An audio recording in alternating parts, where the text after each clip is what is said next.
បាទជំរាបសួរបាទថ្ងៃនេះថ្ងៃអាទិត្យបាទត្រូវនឹងថ្ងៃ14កើតត្រូវនឹងថ្ងៃកោបាទថ្ងៃនេះមកទៅសេយន់ឲ្យគេទៀតហើយបាទ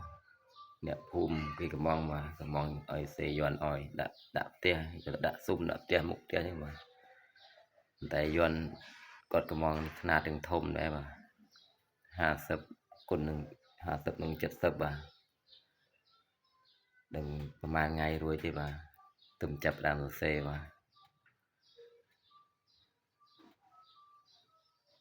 បាទបងប្អូនដែលមានចំណាប់អារម្មណ៍ឬក៏ចង់បានយ័ន្តដាក់ផ្ទះអីអាចតាក់ទងមកបានបាទ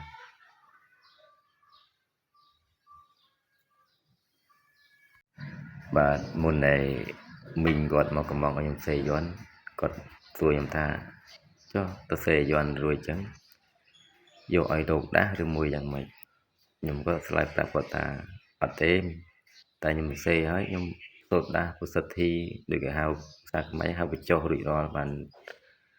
ដល់ពេលមីងឯងយកទៅដល់ក៏ដាក់ស៊ុំខ្លួនឯងតាំងដាក់លើផ្ទះបានតែម្ដងណាមួយគាត់សួរអញ្ចឹងបានគាត់អត់ដឹងថាខ្ញុំចេះគ្រូអីគាត់